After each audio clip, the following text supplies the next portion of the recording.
He tried to inhale, and the air came in too sharp, too cold, scraping the inside of his throat like he'd been asleep for a century, and the world had forgotten how to be gentle. His eyes snapped open. Light stabbed down from above, soft golden lamplight, dancing across a ceiling carved with ornate patterns. There were shapes he recognized from somewhere deep in memory, the curling motif of noble houses, the symmetrical arches of old-world architecture. But the strangest part wasn't the ceiling. It was the fact he couldn't move. His arms, his legs, they were there, but they didn't respond the way his mind commanded. His fingers twitched like tiny, useless things. His body felt small, fragile, wrapped in a softness that didn't belong to him. A cradle. He was lying in a cradle. For a single, disorienting second, his mind tried to reject the truth. This had to be a dream. A hallucination. A death hallucination, maybe. His brain flashing nonsense scenes to distract him from whatever darkness had swallowed him before. But then the sounds hit him.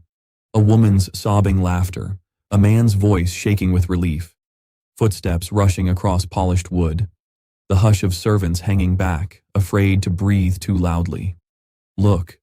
He opened his eyes. He's here. But then the sounds hit him. A woman's sobbing laughter, a man's voice shaking with relief, footsteps rushing across polished wood, the hush of servants hanging back, afraid to breathe too loudly. Look. He opened his eyes. He's here. He's really here. He's so small.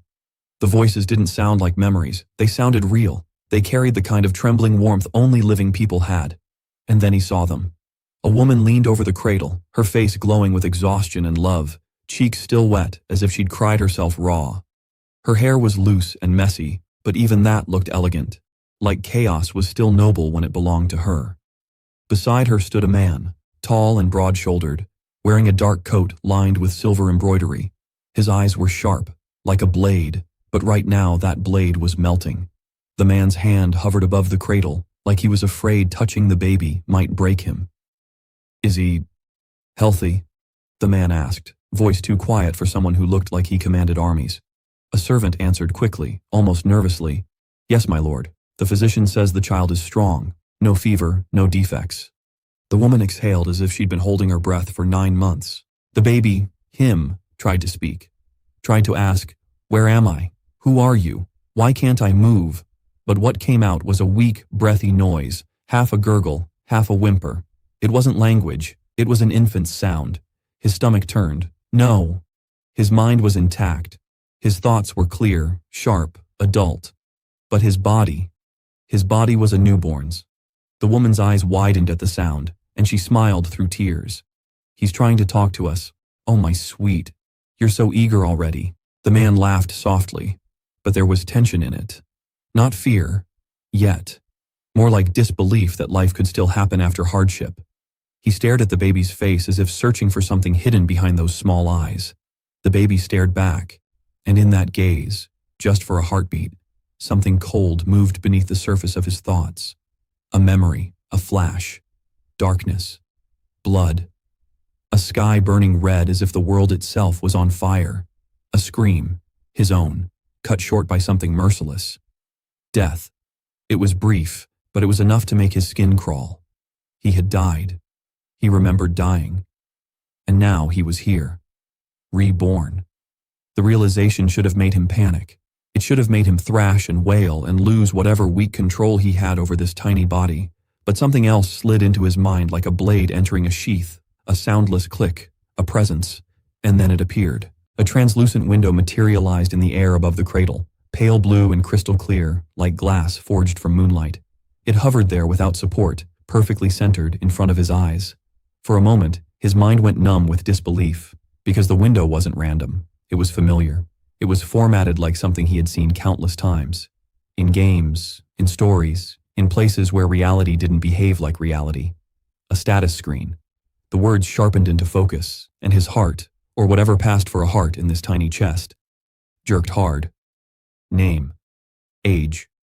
0. Class. Unassigned stats. Strength. Max agility. Max vitality. Max mana. Max perception. Max luck. Max resistances. Poison resistance. Absolute curse. Resistance. Absolute mind resistance. Absolute physical damage. Resistance. Absolute magic resistance. Absolute his brain froze. No numbers, no scaling, no progression, just one word stamped over and over like an iron brand. Max. Absolute. For a second, the world around him faded. The woman's smiling face blurred, the man's breath caught in the background, the servant's whispers became distant. His mind latched onto the screen like a starving animal. This is real. And then another thought followed, colder and sharper. If this is real, what kind of monster did I just become? The man shifted, and his sleeve brushed the edge of the window. Nothing happened. No reaction. No flicker. Only the baby could see it. Only he could feel the strange weight of that interface in his vision, like the world itself had been coded into an invisible system, and he had been granted access. The woman reached down and touched the baby's cheek. Her fingers were warm. He felt it fully. Not dull, not faint. Fully. His perception was so sharp it was almost painful. He could hear the subtle crackle of the lamp flame. He could smell the faint iron tang of blood still lingering from childbirth. He could even sense the tiny vibrations in the floorboards as servants shifted their weight. Perception. Max, he thought, stunned. But then he tried to move again. His mind screamed at his arms to lift, to sit, to do anything. His arms barely flopped. His legs kicked weakly, like useless noodles. And suddenly, the truth slammed into him harder than any stat window could. Maxed stats didn't matter if the body was too small to contain them. It was like pouring an ocean into a cup. The cup would shatter. His eyes widened. A new wave of dread climbed up his throat. He tried to keep calm, tried to slow his breathing the way he had in his past life, the way someone did before stepping into battle. But newborn lungs didn't obey calm. They obeyed panic. His chest tightened, and then his body did the one thing it could do without permission. It cried. A baby's cry burst from his throat, high, raw, and helpless. The woman immediately leaned closer. "Oh no, no, what is it? Are you hungry? Are you hurting?" The man stepped forward, his face turning sharp. "Physician, check him." The cry grew louder, not because he wanted it to, but because his mind couldn't stop the rush of emotion anymore. Confusion, terror, rage, the humiliation of being trapped in weakness. And in that moment, when his emotions spiked, the air changed. It wasn't visible at first, but every candle flame in the room bent. The curtains rippled as if struck by an invisible wind. The servants froze.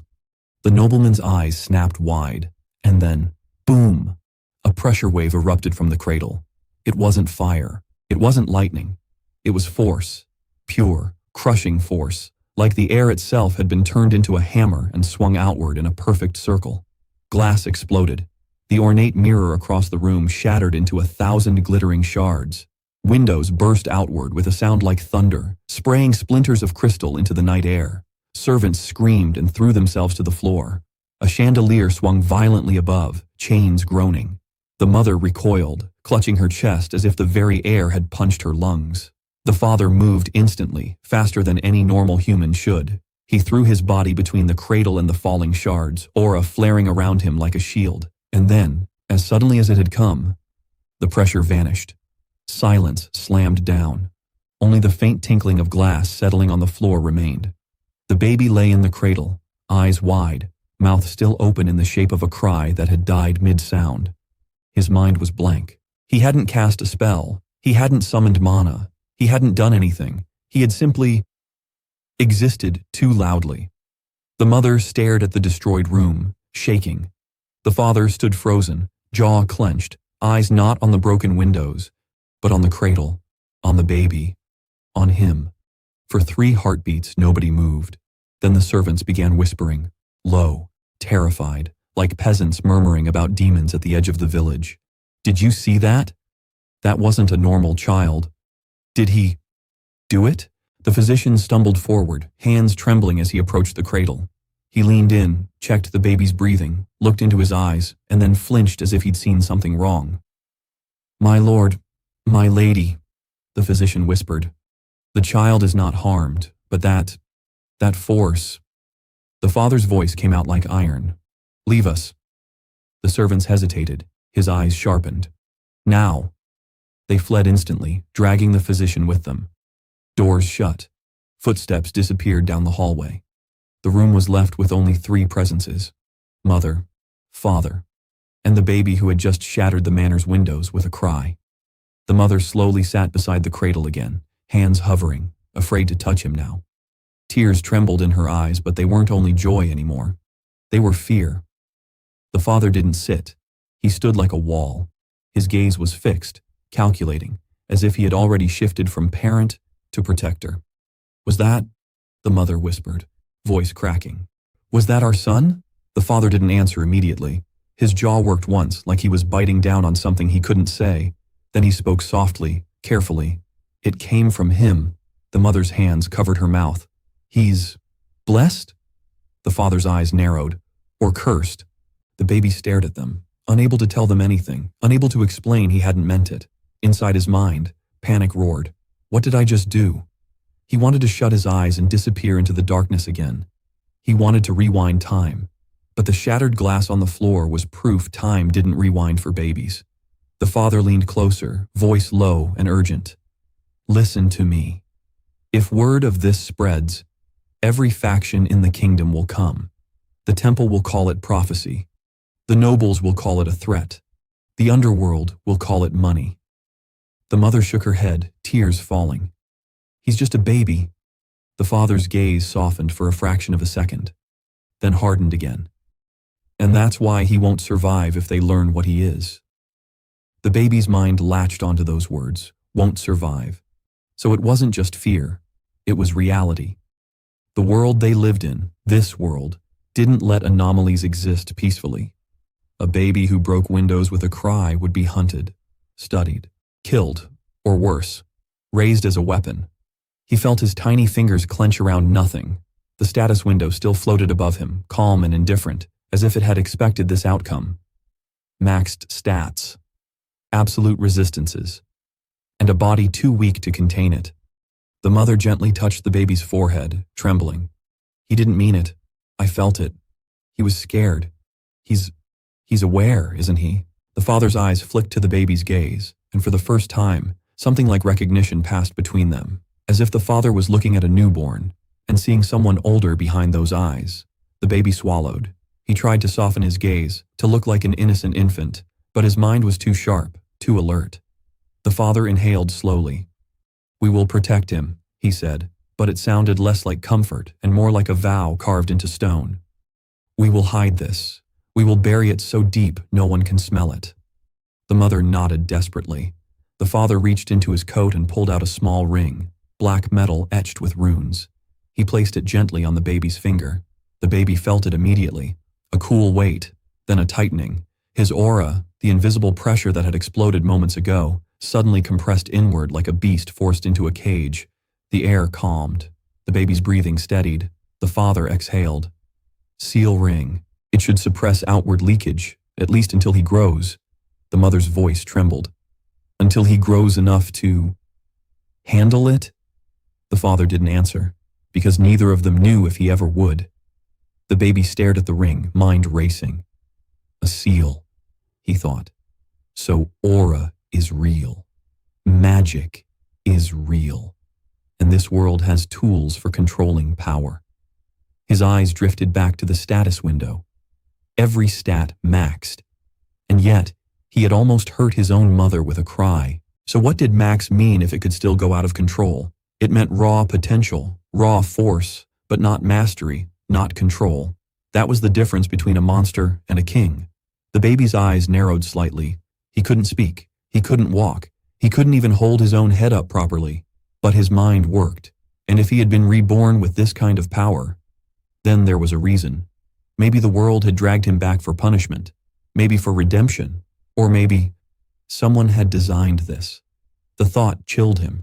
Because that status window didn't feel like a blessing. It felt like a system. And systems didn't exist without rules. Outside the shattered windows, night wind howled. Somewhere down the corridor, servants whispered again, their fear spreading like smoke. "Calamity child. Did you hear the glass? The whole east wing. Maybe the lady birthed a demon." The baby heard every word, even through closed doors. Perception max. No privacy.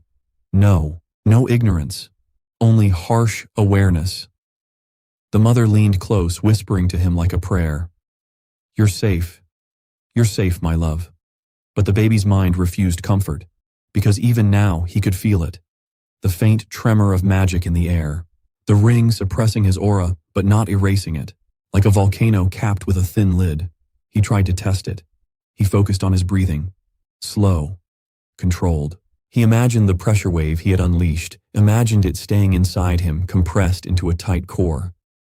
For a heartbeat, nothing happened. Then, his vision blurred. A sharp pain stabbed behind his eyes. His tiny body shuddered. The ring grew colder. He felt the seal resist like it was straining to hold back a flood. His mind snapped back. He relaxed instantly, the pain fading. The mother gasped. "What is it? Are you hurting?" The father's hand touched the ring, monitoring it like a soldier checking a weapon.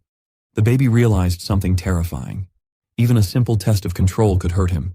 His body wasn't ready, and if he pushed too hard, he could break himself from the inside. So he stopped. He lay still. He listened. He watched. And in those seconds, a new rule formed in his mind, clearer than any status window. If I slip even once, the world will notice, not just the servants, not just the manor, the entire kingdom, if rumors traveled. In worlds like this, worlds of nobles and temples and monsters and magic, power was never private. Power was currency. Power was warfare. And power in a newborn was an invitation for slaughter. The father looked down at him, voice quiet but heavy. "You are our son, but you are also dangerous." The mother flinched, but she didn't argue. She knew. The baby stared back, and inside his mind he answered in silence. "I know." He wanted to promise them he would be careful. He wanted to tell them he didn't want to be a calamity, but his mouth couldn't form words, so he did the only thing he could do. He blinked slowly. Once, twice, a calm signal. The father's gaze sharpened again, as if he understood. "From now on," the father said, voice turning cold with resolve, "this child's gift will not be spoken of, not to the temple, not to the academy, not even to family." He turned his head toward the door, where shadows lingered beyond the crack. "And if anyone dares whisper it outside these walls..." The threat was unfinished. It didn't need completion. The mother's hand stroked the baby's hair gently. Her voice cracked.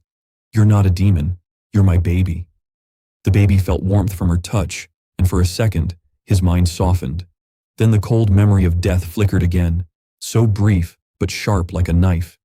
His rebirth wasn't random. He didn't know why yet, but he would, because he had one advantage no one could take from him. A grown mind in a newborn body, a mind that had already faced death once. A mind that understood this world was cruel, and that kindness didn't protect you from cruelty. Only control did. Only secrecy did.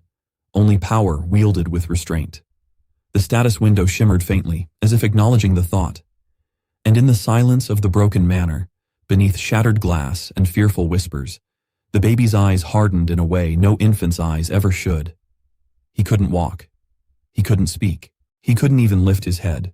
But he could plan, and he could remember, and he could wait. Because one day, this newborn body would grow, the seals would loosen, the world would try to claim him, and when that day came, he wouldn't cry. He wouldn't slip. He wouldn't let power leak like a mistake. He would choose when the world noticed him, not as a helpless baby feared by servants, but as the one thing no kingdom was ready for, a child reborn with maxed stats, and the patience to use them perfectly.